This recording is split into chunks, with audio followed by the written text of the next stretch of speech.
Katya. So before all of this happened, I had an internship in Boston where I worked. And technically, if I wasn't sent home, I'd still be working there.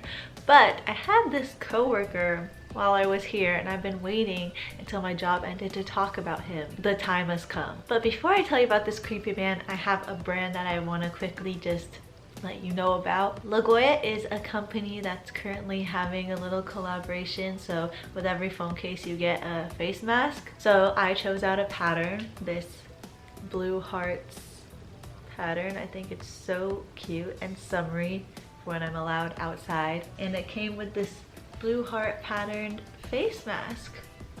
So if you want one of these, the company is called LaGoya. It's actually run by a 17-year-old girl named Gloria.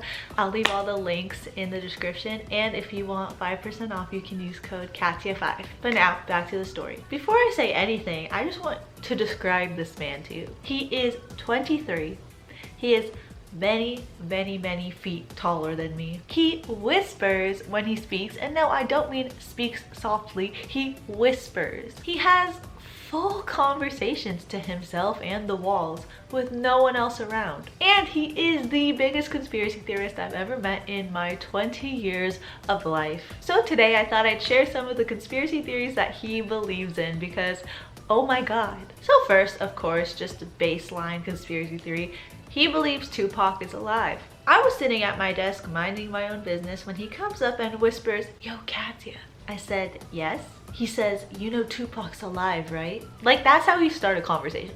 Just straight into it. I stare at him blankly because, did I ask? Then he launches into all the proof supporting that Tupac is still alive. Like, every detail of proof that I did not ask for. And I'm just sitting there like, wow, that's really interesting, that's really cool, that's great. Then our boss comes and shoos him away. Another day I'm working on my true crime podcast that I had at that job and just minding my own business, and he walks up to me and goes, "Yo, Katya."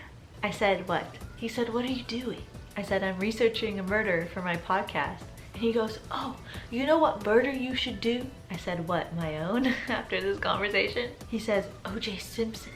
And I say, "Oh, maybe one day I'll do that." And he goes, "You know why though? 'Cause he's innocent." And I say, "I'm sorry, what?" He said, "You know OJ's innocent, right? The glove didn't fit." I said, "I'm not having this conversation." Then our boss came and shooed him away. Another day I was minding my own business when he walks up to me and says, "Yo, Katya." I said, "Oh God, what?" He said, "Do you watch basketball?" I said, "No." He said, "But you know the players, right?" I said, "No." He said, "But you know about Michael Vick, right?" I said, "No." He said, "Well, he got in trouble for having these dog fights at his house." I said, "Excuse me?" He said, "Don't worry though, 'cause he's innocent." I said, "Tell that to the dogs." He said, "He wasn't home when it happened." I said, "But that's his property." He said, "Yeah, but he wasn't home." I said, "But you're responsible for what happens on your property, even when you're not there." He said, "But he wasn't home." Then my boss comes and shoos him away. Another day I'm just minding my own business when he walks up to me and goes, "Yo, Katya."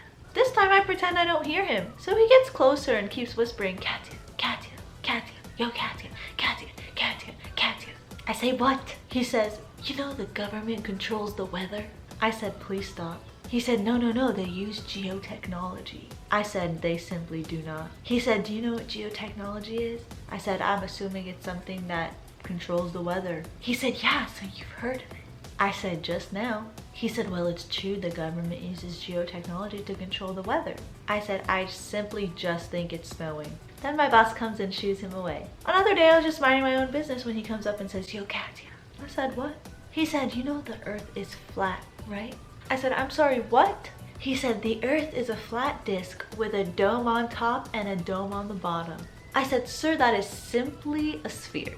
He said, "Exactly." I said, "That is just what most people on this earth believe." He said, "No, but it's a disc." I said, "If a disc has a dome on top and a dome on bottom, that is a sphere." He said, "Well, I have proof it's a disc." I said, "Okay." He said, "Why do you think Florida's flat?"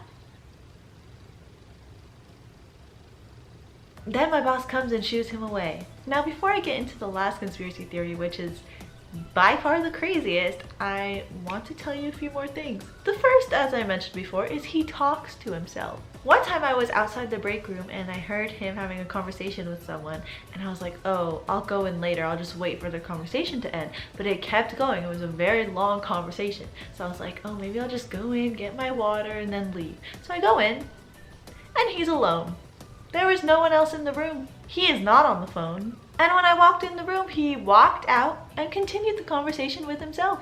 Another time I was walking down the hallway and I could see him looking to the side talking to someone, and there's offices there. So I was like, oh, he's talking to someone in the office. And as I got closer down the hallway, the office door was closed. So he was talking to a door. Another time he was setting up cameras on the set and he was talking and just having a full conversation. And my boss comes in and says, who else is in there? I said, no one.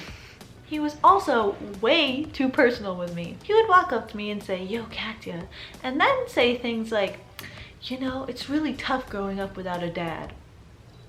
I said, sorry, what? He said, you know, it really shapes you as a man. I always thought of Kobe Bryant as my dad. I was like, he said, it really messes you up as a kid. And I'm like, I'm sorry. Then he says, you want to know how? And I was like, I can imagine. He said, but you want to know how? I said, I'm sure I can picture it. He said, but you want to know how? I said, how? He said, it makes you an angry child. Like this one time, I pushed this kid down the stairs and then kicked him until he was unconscious. I said, sorry, what? He said, you want to know why? I said, because you don't have a dad? He said, no, he called me the N-word. He said, he deserved it, right? I said, I can't say. He said, yeah, but he deserved it, right? I said, I wasn't there, I don't know. He said, but he deserved it, right? Then my boss came and shooed him away. He would also walk by my desk and slide his hand down the glass divider that was next to me. Anyway, my last conspiracy theory. On my very last day of work, the day before we all got sent home because of Corona, I was minding my own business when he walks up to me and whispers, yo, Katya. I said, I'm working. He said, this coronavirus is crazy. I said, I'm working. He said, but you know it's not real, right? I said, I'm working. He said, but you know it's not real. I said, I'm pretty sure it's real. He said, no, it's a cover-up by the government. He said, you know what they're covering up? I said, I'm working. He said, the government is using the coronavirus to cover up the fact that Hillary Clinton runs pedophile rings. And that is how my last day of work went. You know, before getting the job, I always thought I'd have like office experience, you know, like I'd find my gym and we'd both fall in love and get married. But no, I had a psychotic man follow me for months because it's me. Of course. One positive of the coronavirus was that every time I went to work, I would turn around. If I saw him, I'd hide in different rooms. I'd like, oh my god, I do anything to avoid this man, and now I'm free and I don't have to because I'm across the country. But anyways, I hope you enjoyed this video. Leave a like and subscribe if you did, and follow my Instagram and TikTok. It's just my name. I make bully stories on there, ones you haven't heard before but are too short for YouTube. I'll see you in the next one. Bye!